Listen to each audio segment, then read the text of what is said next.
Now I want to show you more evidence of conspiracy.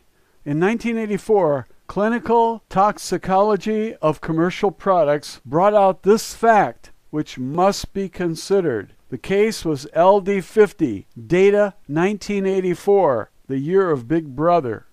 They list 3 toxic substances, 2 of which you are already familiar with, lead and arsenic.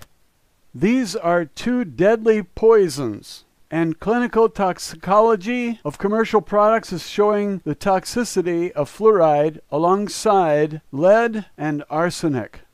Virtually none of the public is aware of the position of fluoride among this group, and I doubt that any dentists are aware of the toxic effects of fluoride when ingested. All 3, lead, fluoride, and arsenic, fall between very toxic and extremely toxic. I want to show you a technique I taught myself when I attended school at UCLA in the 1980s while pre-med. Students aspiring to go to medical school must have very good grades, and so they develop techniques to help them absorb the material in an unforgettable way. A pre-med student doesn't just read the chapter that was assigned, glance at a graph like this one, and breeze through the final exam. There are Asian students in those classes, and they will kick your ass. Some of them have photographic memories, a distinct advantage over me and others who don't have it. You must score very high on all exams, and the competition at the university is ferocious. UCLA is full of straight A students, and anyone who is like them is average there. These students go from being at the top when among average students to being average when rivaling other straight A students en masse. I fell in love with a girl in my senior year and got killed. With hopes dashed of ever getting into a medical school, I dropped out and went into real estate, where I spent 25 years. But I approached real estate with the care and attention that a doctor would give his practice of making a fortune, treating patients.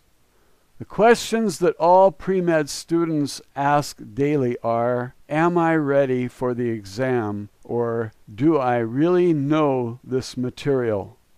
Do you know how to be sure that you're ready for the exam? I will demonstrate. Stop the video and draw this graph from memory. If you can draw it perfectly from memory, then you fully understand it, and you're ready for the exam. You will make errors even though you think you know this graph. Arsenic is over level 5. Did you catch that?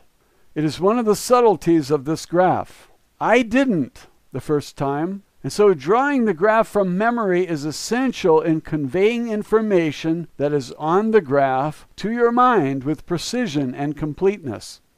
That is a pre-med student technique, and all pre-med students are developing similar ones.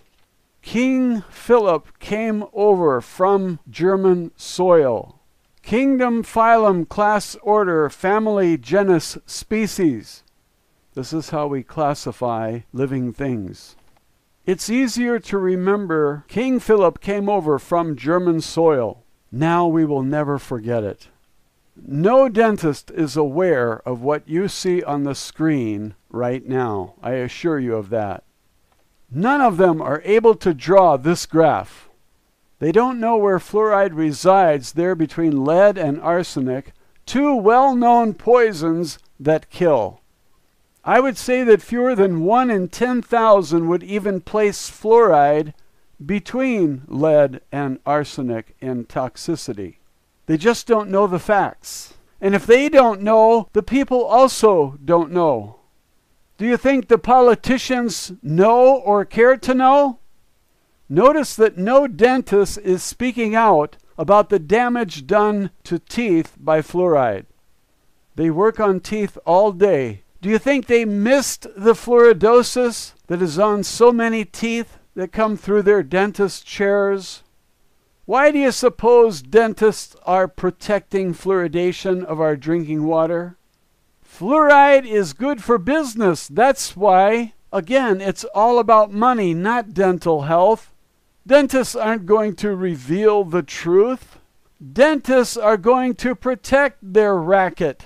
Dentistry, medicine, insurance are all rackets.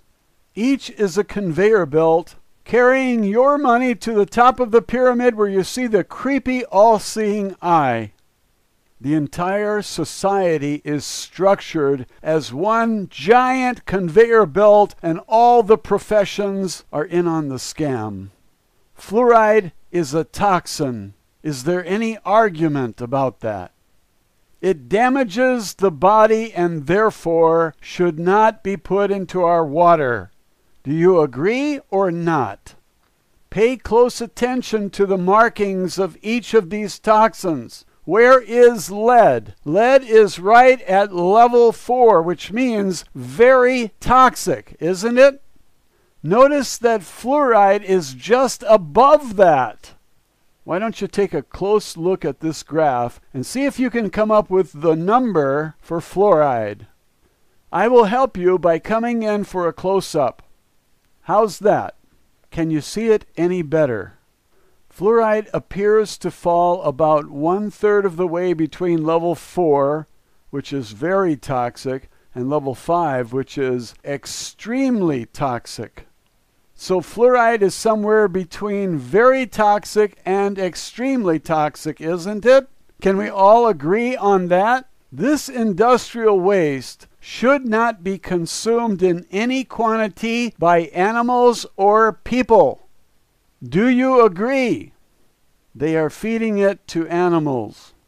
We eat chickens and cattle, and we don't want their bones in our food, but cattle bones are fed to cattle. It's loaded with fluoride. And Chicken McNuggets from McDonald's is full of fluoride rat poison. McDonald's is serving rat poison to its customers, and the product is called Chicken McNuggets. Why don't you stop by a McDonald's today and have some rat poison and a large Coke which contains rat poison? An order of fries contains salt, which also contains sodium fluoride or rat poison in pure form. They are putting rat poison in your table salt as if you don't have enough fluoride in your diet already. They are feeding us rat poison in every way you can think of, even supplements in tablet form. Is this insane? Fluoride causes osteoporosis, and what do they give the women to treat it? More fluoride.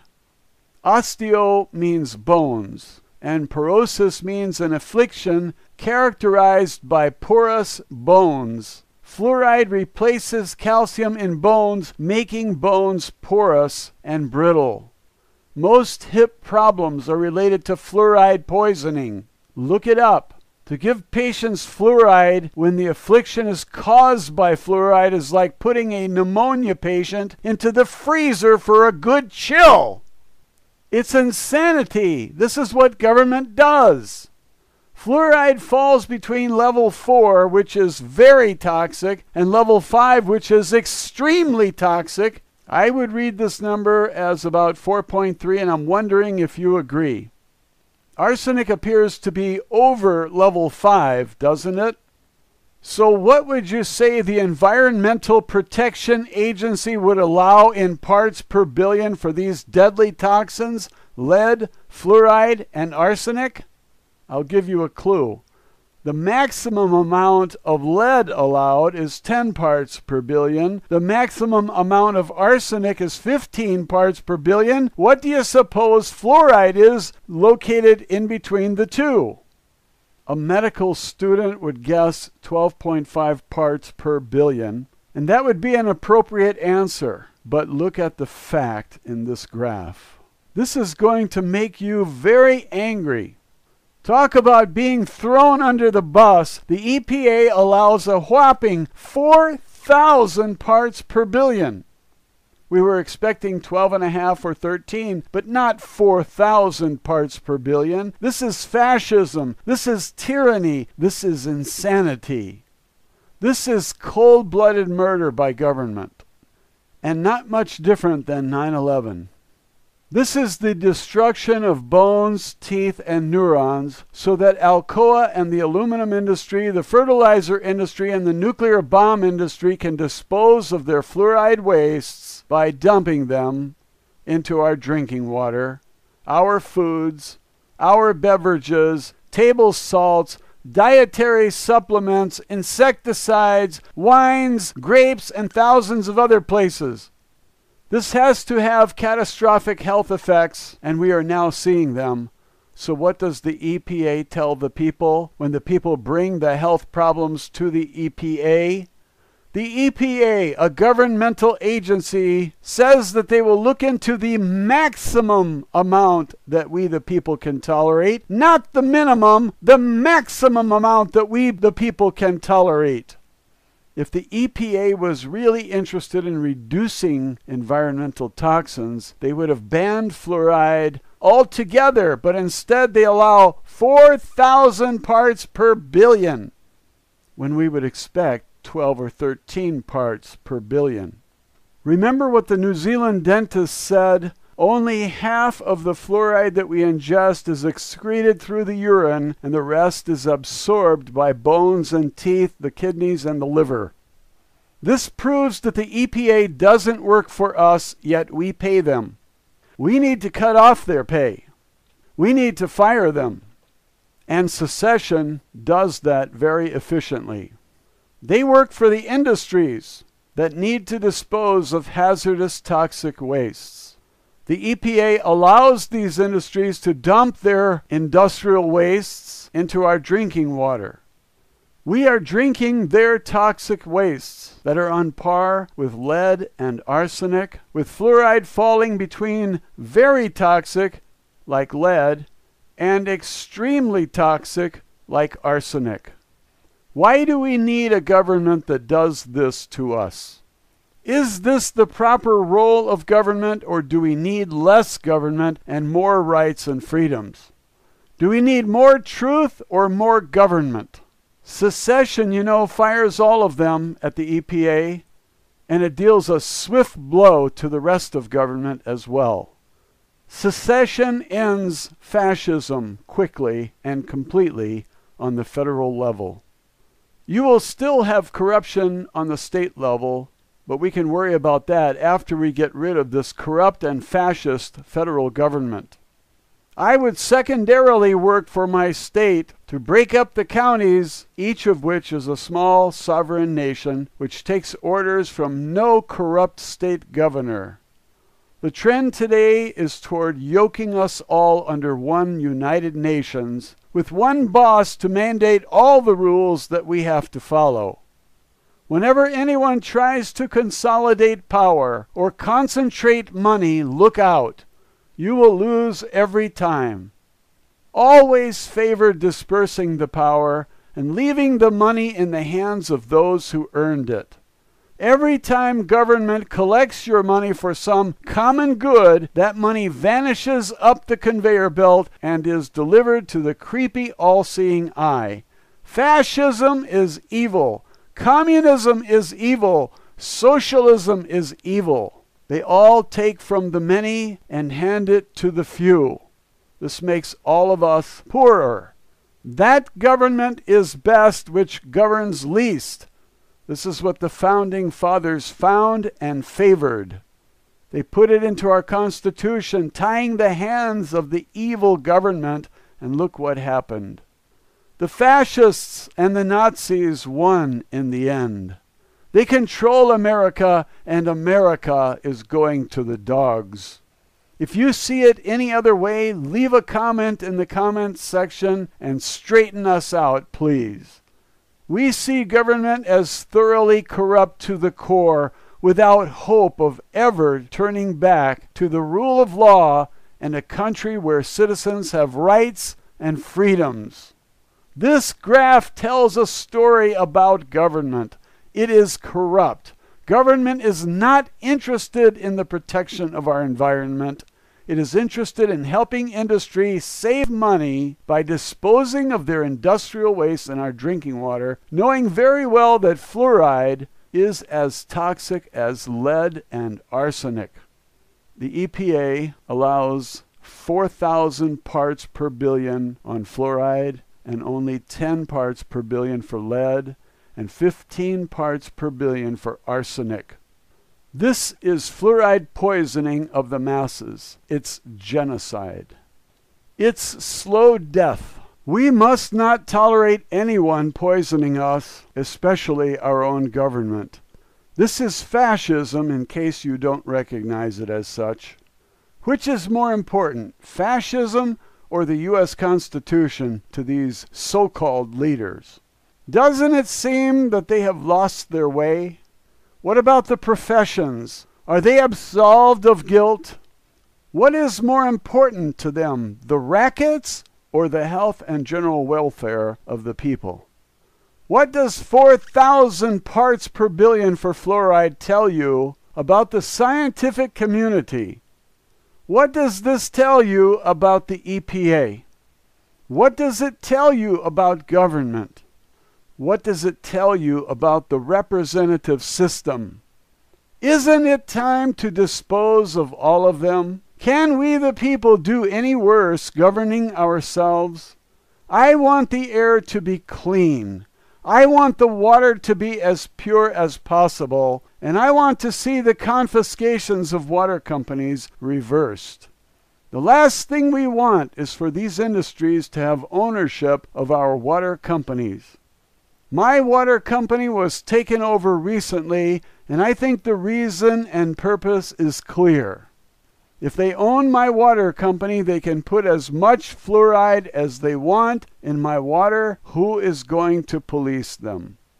We will see far more than 4,000 parts per billion of fluoride, and we're going to see many other industrial wastes dumped into our drinking water.